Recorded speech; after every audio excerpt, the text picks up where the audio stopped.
વડીલો, યુવાનો, બાળકો બધા જ મારા દીવાના છે, દીવાના. હાય, મને તો તમે બધા ઓળખતા જ હશો. હું છું ગૂગલ. હું એ પણ જાણું છું જે તમારો ભગવાન પણ નથી જાણતો અને ફેક વર્ડનો તો હું બાદશાહ છું, બાદશાહ.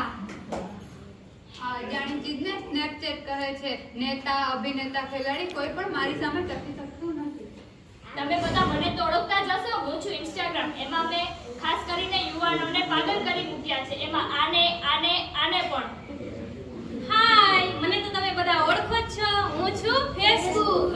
આ સોશિયલ મીડિયાનો સર મારાથી તો શરૂ થયો છે.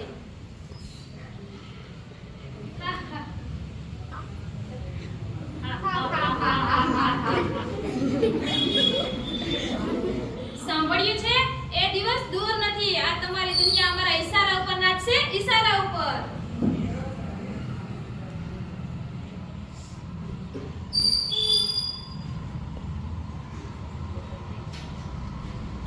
મમ્મી હા બોલો બેટા. મારે કાલે એક્ઝામ છે. મને હવે શીખડાવો ને. કેમ બેટા તને તારે ટીચરે નથી શીખવાડ્યું? શીખડાયું તો પણ ભૂલી ગઈ. તો તું તારા પપ્પાને કે ને એ શીખવાડશે. પપ્પા, હા બેટા, તમે શીખડાવો પણ કાલે એક્ઝામ છે. બેટા હું ઓફિસે જાઉં છું, આવીને તને શીખવાડું. સારું પપ્પા.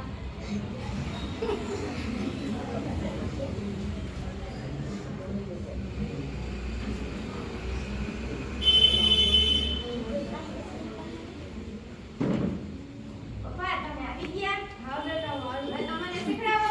બેટા હું ઓફિસથી આવી ગયો છું, થાકી ગયો છું, મારા ઓફિસનું કામ પણ છે. તું તારા મમ્મી પાસે જઈને શીખી લે ને. સારું પપ્પા. મમ્મી મને શીખડાવો ને. બેટા હું અત્યારે છે ને રીલ બનાવવા બીજી છું એટલે અત્યારે તને આવીને શીખવાડું.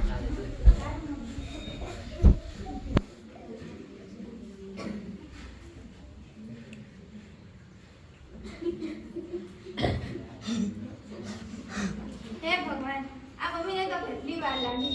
ચાલો હું ગૂગલ મારે સર્ચ જ મારી લઉં. અરે વાહ, આ ઇન્સ્ટાગ્રામમાં રીલ્સ તો જો કેવી સરસ બને છે. લાવ એક રીલ્સ પોસ્ટ કર દો, કેટલી બધી લાઈક આવશે. અરે તમારા ફોલોવર્સ તો જો કેટલા બધા ફોલોવર છે, કેટલા બધા મારા ફ્રેન્ડ્સ છે. લે આ સ્નેપચેટમાં તો કેવા મસ્ત ફોટા પડે. લાવ હું તે થોડાક ફોટા પાડી લઉં, પછી ના પોસ્ટ મૂકીશ તો મારા કેટલા બધા ફ્રેન્ડ્સ બની જશે. એ છોકરી, તું અમારી જાળમાં ફસાઈ ગઈ છો. એ છોકરી, તું અમારી જાળમાં ફસાઈ ગઈ છો. તું અમારો શિકાર થઈ ગઈ છો. તું અમારો શિકાર થઈ ગઈ છો. બેટા શું થયું તને? બેટા તમે ત્યાં શું કરશો? અહીંયા આવો. દીકરીને કંઈક થઈ ગયું. તમે જલ્દી આવો.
દીધું હોત તો આજે આ નોબત ન આવી હોત. હા, એ વાત તમારી સાચી. જો આપણે પહેલાથી જ આવું ધ્યાન દીધું હોત તો આજે